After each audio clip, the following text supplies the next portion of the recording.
We've already had a busy morning. Thank you so much again to Peter Fonagy, who set a stage for us about some of the pressures that we experience in the capital, some of the realities of working in children and young people services, and the very important role played by other parties across the system.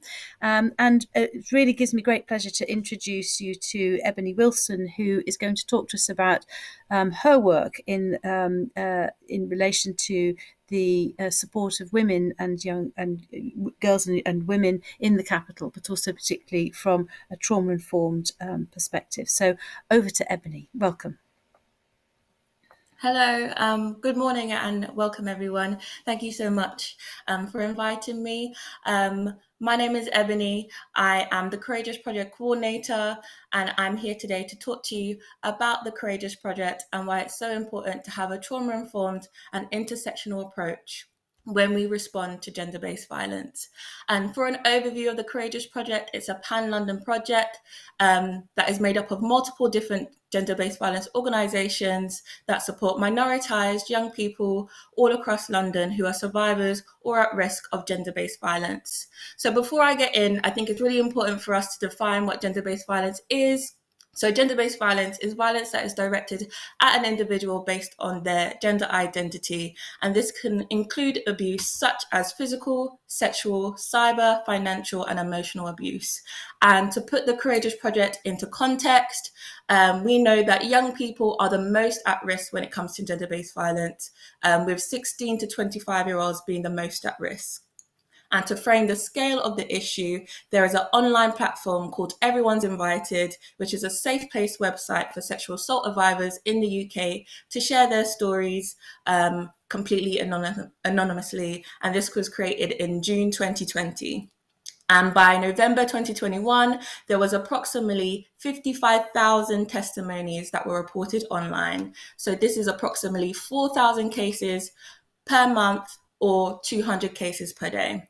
And we know underreporting happens a lot. So not only is this statistic quite scary, but also will be an underestimate. And in those testimonies, it was almost 3,000 secondary schools have been reported, and nearly over 400 primary schools as well. So we use the term gender-based violence or violence against women and girls because they are linked to the broader inequalities that women and girls face based of their gender. So sexual assault, rape, and domestic violence are forms of violence that women and girls are more likely to face than men and boys. And we're not saying that it doesn't happen, it just disproportionately affects women and girls. And to be intersectional, we need to look at trans women and acknowledge that trans women experience disproportionate rates of violence. And for statistics, we know that 1 in 4 had experienced transphobic physical assault or the threat of a physical assault, and nearly 1 in 5 had experienced transphobic sexual assault or the threat of a sexual assault. So why do we focus on young people? Not only because they're the most at risk, we really need to understand that young people may not understand or know that their experiences are abuse. So for example, 39% of young people aged 14 to 17 think it is okay for someone to withdraw consent if they are already naked. So that means the majority of young people shouldn't or won't withdraw consent if they're not comfortable in situations. And it's really important to stress to the young people that you can withdraw consent at any time. Managing the risk of under 18s can be quite challenging, especially when they approach the age of 18. As they become an adult, service support becomes very limited. And it's really important to note that it's not always possible to involve family members in the service or make them aware that the young person's getting support, mainly because of cases of homophobia. And in terms of so-called honor-based violence, it's normally that the family members are the perpetrators. There's also a distrust of services, especially for those who have experienced stigma and discrimination. Again, through an intersectional lens, we know that Black women were found to be 14% less likely to be referred to refuge support by the police than white survivors of domestic abuse. So if these women aren't getting the support by the police who are there to prevent and protect them, where else are these young women or women going to get support? Further, if we look at digital exclusion, either through the lack of devices or poor computer literacy, Ofcom found that 9% of young people lack access to a laptop, desktop, or tablet at home, and I'm sure we all made aware of this through the pandemic. And appropriately, 900,000 households live with only a mobile internet connection. So with many services moving online, how can we expect young people to access services and support if they don't have access to the right tools? Again, taking intersectionality a bit further, when we look at disabled young people and women, disabled women are twice as likely to experience abuse than non-disabled women, and disabled women experience abuse for longer periods of time. So 3.2 years compared to 2.3 years on average than non-disabled women. And you have to think, why? And it's often the case that services aren't accessible to disabled young people and people in general. And finally, poverty and inability to afford resources for education, travel, and comfort can also limit and access the availability of resources. So this is why the Courageous Project is very important. It's unique. It's new. It hasn't been around for a while. It's only been 2 years. And it's really important that we acknowledge that we're here to support young people, girls and non-binary young people, like I said, who are survivors or at risk of gender-based violence. And this is very specific to Black and minoritized young people, and that includes BAME, LGBT+, and disabled young people. As we are made up of multiple organisations, we support gender-based violence across the spectrum, with many young people we come into contact with facing multiple disadvantage. And what we mean by that could be poverty, racism, homophobia, mental health diagnosis, homelessness, and insecure immigration status, as well as offending history. And also, these young people have been found to have experienced multiple forms of gender-based violence across their lifetime, which is why we are made up of a group of organizations with various expertise when supporting young people with gender-based violence. So how do we do this? So we offer advocacy, which is one-to-one support. This is needs-led, and this means that sessions are led by the young people that we are supporting, and it gives them an opportunity to discuss and explore issues that matter to them. We have prevention and engagement. So these prevention workers, will work and delivering group works, training, all in the community, and they raise awareness for gender-based violence, intersectionality, and being trauma-informed. Next, we have counselling, which is one-to-one therapeutic support for young people who need someone to talk to through their feelings. And lastly, we have experts by experience. This involves young people in the evolution of our services. So we ask them how we can make our services better. And this is through regular consultation or through engagement events. And these spaces are where our young people can come together, have their voices heard, and collectively think about the issues that affect them. They get to think about the solutions and their visions for the future. So to talk about our reach as well, it's really important to acknowledge that this is the feedback that we've got from the first year of our service during the pandemic.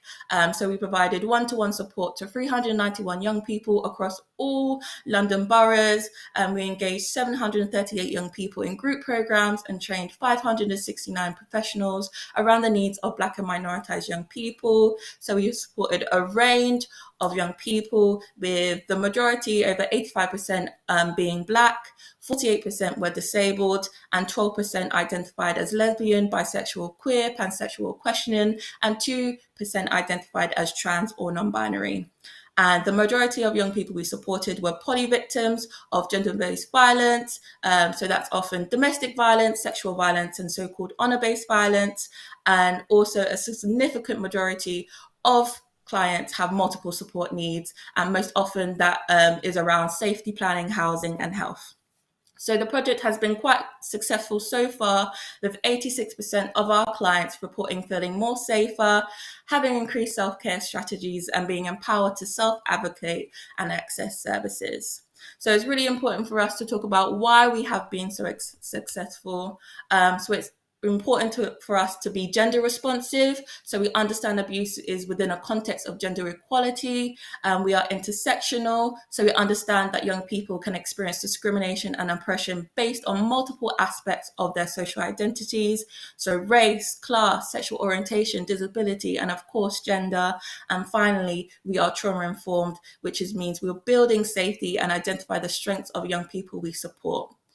I use the term trauma-informed, and I just want to go into a little bit more depth of what does trauma-informed mean. And for the textbook definition, we know that trauma-informed care is a strengths-based framework that is grounded in an understanding of and responsiveness to the impact of trauma that emphasizes physical, psychological, and emotional safety for both providers and survivors, and that creates opportunities for survivors to rebuild a sense of control and empowerment. So the key factors that work for young people is that it's strengths-based, it's empowering, it's creative, it's collaborative, and we believe in the young people.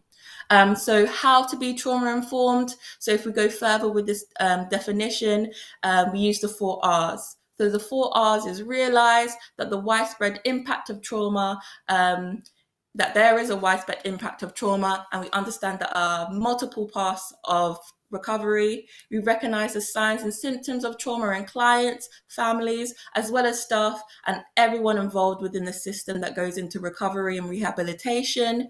And we respond by fully integrating knowledge about trauma into our policies, procedures, and practices. And finally, we resist and limit re-traumatization of both clients as well as staff.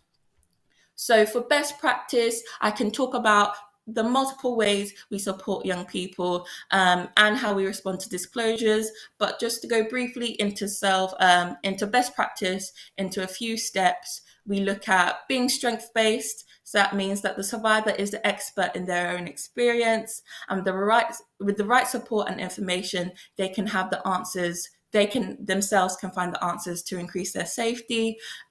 We need to consider our voice and body language. So it's really important to acknowledge that young people face violence and abuse every single day of their lives. We need to be mindful of that, the way that we approach young people, because we need to make sure that they feel safe in their environment. And this is affected by facial expressions, tone, and volume. So when you are calm and relaxed, this helps young people to regulate their emotions. So stay calm and present, as this shows your worthiness of the trust that they have placed in you, as it's a really big thing to come and disclose something as traumatic as gender-based violence, especially with the way that society is. There's a lot of victim blaming that's going on. So it's really important that we acknowledge how brave that young people are, coming up to us and explaining what's happened to them.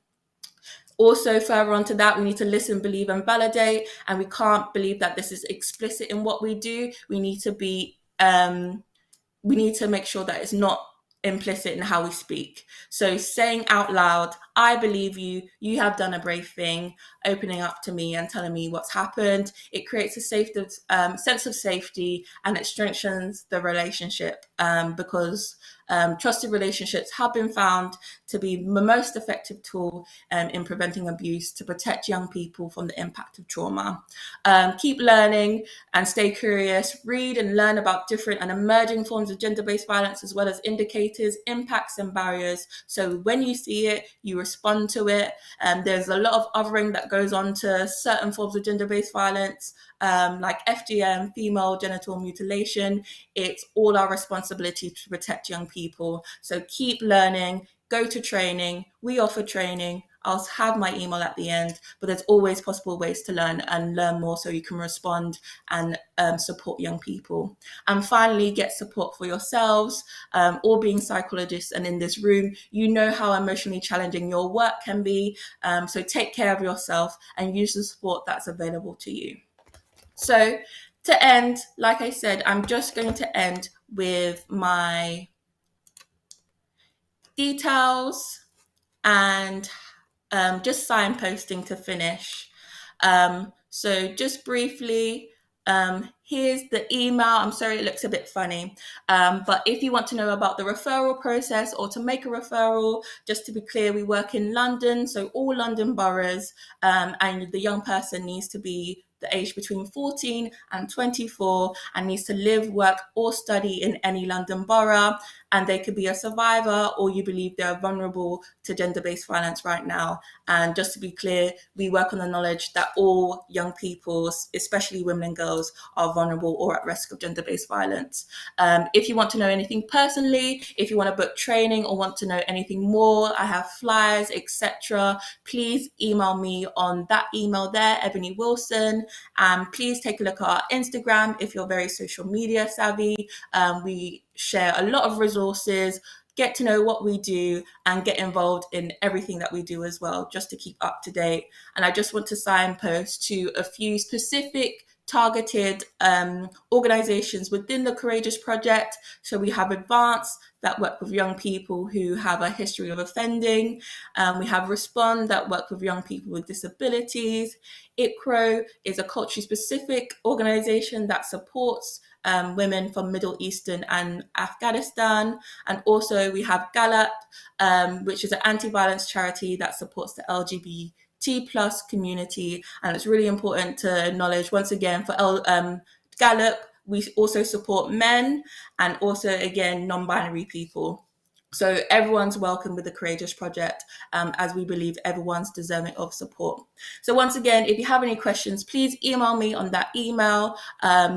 And yes, thank you so much for your time. I hope it's been useful, but please get in contact if you need any more details or support. Thank you. Natalie. Oh, sorry, Ebonie. What am I saying? Ebonie.